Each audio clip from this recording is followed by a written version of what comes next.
please subscribe and don't forget to press the bell icon to get notified whenever we upload a new video. There's too much talk about emerging market outflows. Are we in for a bad spot, or do you think that we will get supported at 10,500 thereabouts?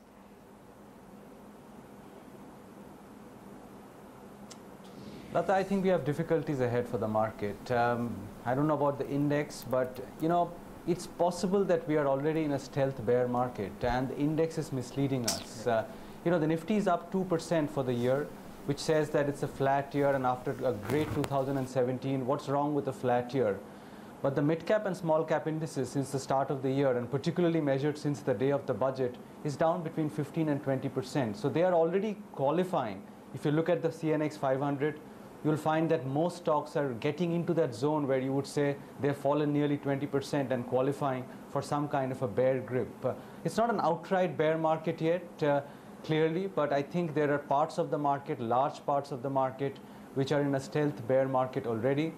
The market's only been held up by mutual fund flows, and they have been diminishing for the last 3 months. Let's see what the June number is like. But I think we are now getting to an average of 6,000–7,000 crores of net inflows from mutual funds.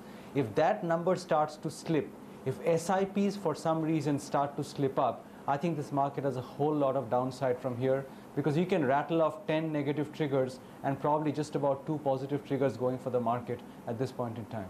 I take your point on bear market trades, at least in the broader market, Udayan, but on the large cap index, 3 or 4 stocks, the HDFC Twins, TCS, Reliance, have been holding the market.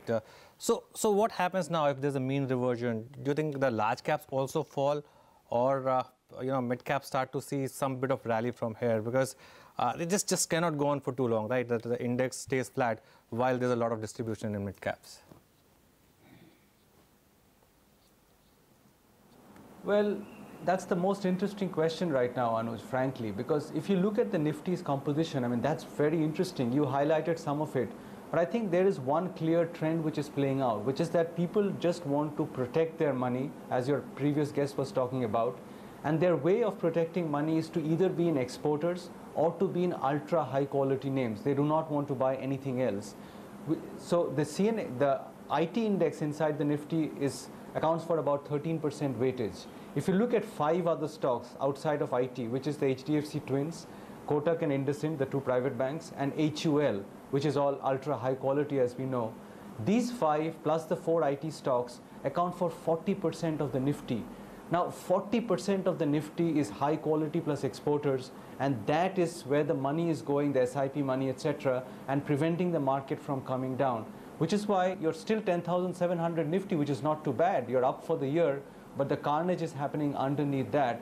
So you could have a situation for a long while where the Nifty still gives you the illusion of a range-bound market, 10,000 to 11,000, but the real damage is happening at the portfolio level. Udayan, one of the big stocks that fell last week was ICICI Bank. I mean, it was down 10%. And now we know that GC Chaturvedi would be the new non-executive chairman. Of course, he is a former bureaucrat. He has been in the board of a lot of state-owned banks, etc. But do you think this appointment will allay concerns of the investors, the regulators, etc.? I don't think so. But it's maybe a good thing that they have changed the chairman, because the last one did not exactly conduct himself in a great fashion around the Chanda Kochar controversy.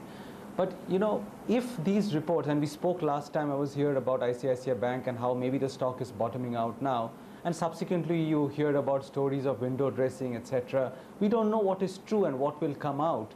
But if we think that one ornamental non-executive chairman at the top will actually sort out all decision making and window dressing in ICICI Bank, that's not going to happen. You need a management rehaul, you need a very strong board out there, and you need to make public all the issues which are haunting the stock right now, including these allegations of window dressing. So I think the stock might probably hold a range 250 to 300 for a while now and be volatile depending on what kind of disclosures come out. I still think it's the last innings of pain, but we need this bad news out and this suspicion which is hanging over the stock restricting its valuation today. Absolutely, but I guess it's getting bailed out by its subsidiaries. I mean, the insurance company and all that, adding to the value of the stock. So it's not falling below that 280 mark too much.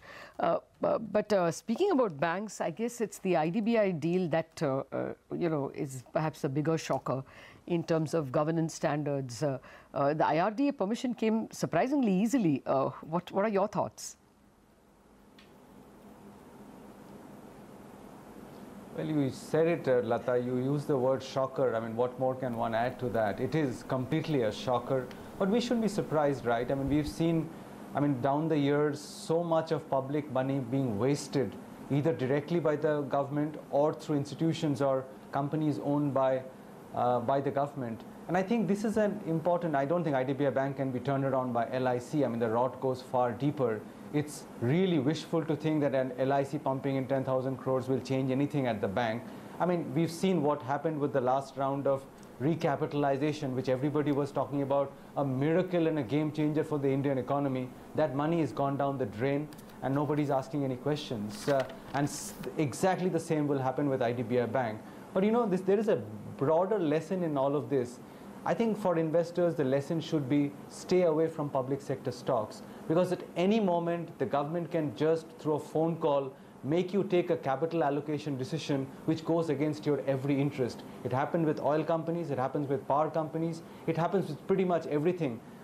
Banks that the government owns. So the government is hell-bent on destroying its own balance sheet and destroying the balance sheet of every public sector company that it holds a majority stake in. And that I think should be the important takeaway. Stay away from PSUs. Do not buy them because they will destroy wealth over a period of time. Okay, then stay on.